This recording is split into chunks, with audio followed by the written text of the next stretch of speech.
Hello भाई मैंने आम मैंने देखा आज माँ शारदांकर झामु जात्रा वर्षे मात्र थरुटिया आछे पणा संक्रांति दिन माँ शारदा झकड़वासिनी माँ शारदा माँ लो माँ रक्षा कर माँ तुरी साहब सासु शक्ति माँ देखा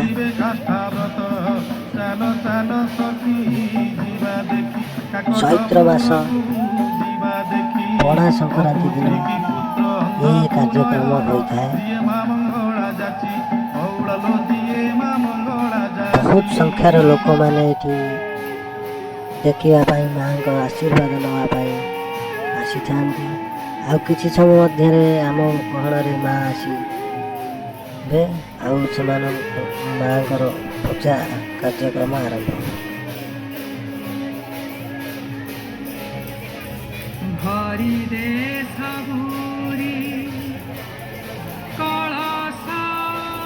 माँ बर्तमान चलती देखु भक्त मैंने जगह न पाई गछ बस पड़ते देखो गछ बस पड़ते गोटे भाई आमर छिड़ा हो जाइए गछ डाल देखा एत भक्ति माँ को मैंने माँ मनस्कामना निश्चिंत पूरण कर।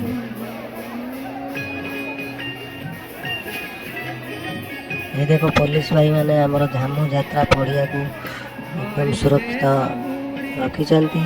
नना आमर झुणा पकाउं झामु विभिन्न माँ माने भौणी माने भाई माने से माँ फटोटा को उठे वर्ष सारा देखा बहुत उत्साह सहित मोबाइल कैमेरा फोटो उत्तोलन कर।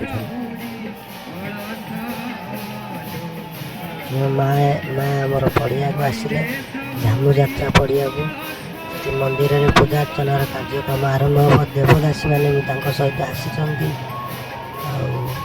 माँ को राउल आम सब मंदिर में आम कही था कि नना ब्राह्मण ब्राह्मण गोटे राउल जाति से राउल माँ राउल जाति हाथ पूजा पाइले संतुष्ट हमें से माँ शारदा को राउल मैंने ही पूजा करती। पूजा कार्यक्रम आरंभ हो।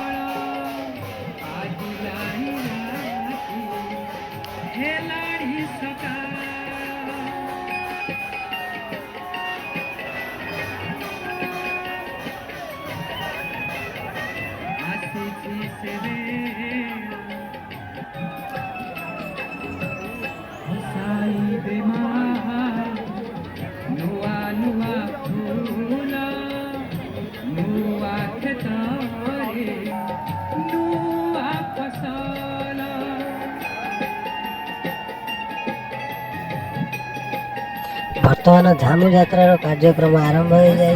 माँ को आशीर्वाद नहीं गाँ गाँव बुलुवा आमर माँ सेवक मैंने नाचवा आरंभ कर झामु जात्रा देखो यही सुलभ दृश्यर आनंद नियंत्रण भक्तगण।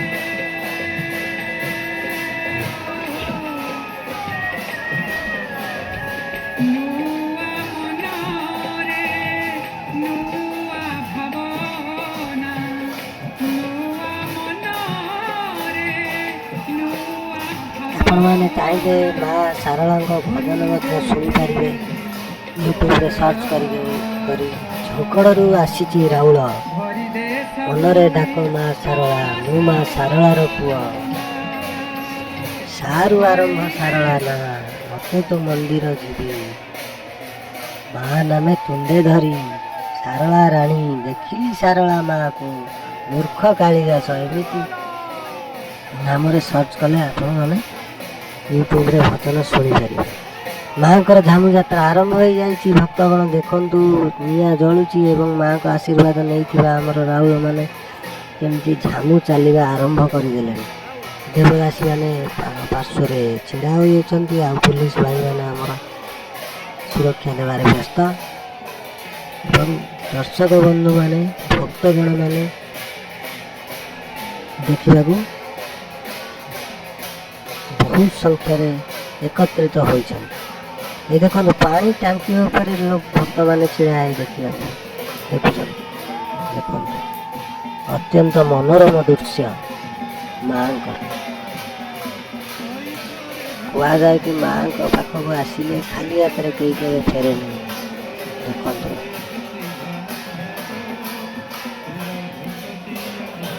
ଝାମୁ ଯାତ୍ରା ଆରମ୍ଭ ହେଇସାରିଛି।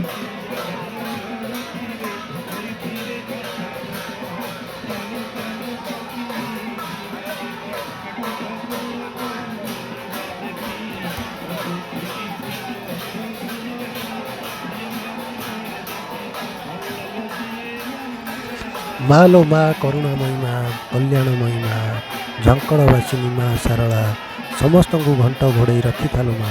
ମା ଲୋ ମା ତୋରି ଚରଣରେ ସବୁ ଭକ୍ତଙ୍କର ନମସ୍କାର ମା, ପ୍ରଣାମ ମା, ପ୍ରଣାମ। ମା ଲୋ ମା ଘଣ୍ଟ ଘୋଡ଼େଇ ରଖିଥା ଭକ୍ତବୃନ୍ଦ ଆମର ଝାମୁ ଯାତ୍ରା ଦେଖିବାରେ ବ୍ୟସ୍ତ। ମାଆଙ୍କର କରୁଣା ବହୁତ ଅନନ୍ୟ। ସେଠି ଧନୀ ଗରିବ ଉଚ୍ଚ ନିଚ ଭେଦଭାବ କିଛି ନାହିଁ। ନା ଜାତି ଅଛି, ନା ଧର୍ମ ଅଛି, ନା ବର୍ଣ୍ଣ ଅଛି, କିଛି ନାହିଁ। ଏଠି ମାଆର ସାମ୍ନାରେ ସବୁ ସନ୍ତାନ ତାର ସମାନ, ସମସ୍ତଙ୍କୁ ସମାନ ଦୃଷ୍ଟିରେ ଦେଖିଥାଏ ମା ଶାରଳା। ଇଏ ଏକ ପବିତ୍ର ସ୍ଥାନ। ଏହି ସ୍ଥାନରେ ମା ବର୍ଷରେ ଗୋଟିଏ ଦିନ ପଣା ସଂକ୍ରାନ୍ତି ଦିନ ସମସ୍ତଙ୍କୁ ଦର୍ଶନ ଦେବା ପାଇଁ ଭକ୍ତମାନଙ୍କ ମଧ୍ୟକୁ ମନ୍ଦିରରୁ ଓହ୍ଲାଇ ଆସିଛନ୍ତି ଏବଂ ରାଉଳମାନେ ମାଆଙ୍କ ଆଜ୍ଞାମାଳ ନେଇ ଗ୍ରାମ ଗ୍ରାମ ବୁଲି ମାଆଙ୍କର ଅପାର କରୁଣାକୁ ବାଣ୍ଟିଥାନ୍ତି। ସବୁ ଗାଁର ଭ୍ରମଣ ସରିବା ପରେ ଏଇଠି ଆସି ଝାମୁ ଯାତ୍ରାରେ ରାଉଳମାନେ ମାଆଙ୍କର ଆଜ୍ଞାମାଳ ଜମା କରି ଏଠାରେ ସମାପ୍ତ କରିଥାନ୍ତି। ମାଆଙ୍କର କରୁଣା ଅପାର। ଭକ୍ତବୃନ୍ଦ ସମସ୍ତେ ଏତେ ଭିଡ଼ ଯେ ଏଇ ବର୍ଷରେ ଗୋଟିଏ ଦିନ ହୋଇଥାଏ। ଏଠି ଭକ୍ତମାନଙ୍କର ସଂଖ୍ୟା 10,000ରୁ 15,000 ଲୋକ ଏଠି ଏକତ୍ରିତ ହୋଇଥାନ୍ତି। ଏଠି ସମସ୍ତେ ଆମର ଦେବଦାସୀମାନେ ଏଠି ନିଜର ନୃତ୍ୟ ପରିବେଷଣ କରି ମାଆଙ୍କୁ ସନ୍ତୁଷ୍ଟ କରିଥାନ୍ତି।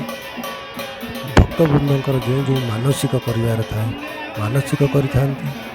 ଏଠି ମାଆଙ୍କର ଝାମୁ ଯାତ୍ରା ସମାପ୍ତ ପରେ ଯେତେବେଳେ ସମାପ୍ତ ହୋଇଥାଏ ସେତେବେଳେ ମାଆଙ୍କର ଆଶୀର୍ବାଦ ସ୍ୱରୂପ ଝାମୁର ପାଉଁଶ ନେଇ ଯେତେବେଳେ ମାଆଙ୍କର ଝାମୁ ଯାତ୍ରା ସମାପ୍ତ ହୋଇଥାଏ ସେତେବେଳେ ଆଶୀର୍ବାଦ ସ୍ୱରୂପ ଝାମୁର ପାଉଁଶ ନେଇ ସମସ୍ତେ ଘରକୁ ଯାଇଥାନ୍ତି। କୁହାଯାଏ ଯେ ମାଆଙ୍କର ପୂର୍ବାପୁରୁଷରୁ ଏହି ପାଉଁଶକୁ ନେଇ ଘରେ ରଖିଲେ ଘରେ କୌଣସି କୁଦୃଷ୍ଟି ପଡ଼ିନଥାଏ। ଏଥିମଧ୍ୟରେ ଝାମୁ ଯାତ୍ରା ଶେଷ ହେଲା। ଜୟ ମା ଶାରଳା ଝଙ୍କଡ଼ବାସିନୀ ଶାରଳା ଘଣ୍ଟ ଘୋଡ଼େଇ ରଖିଥା।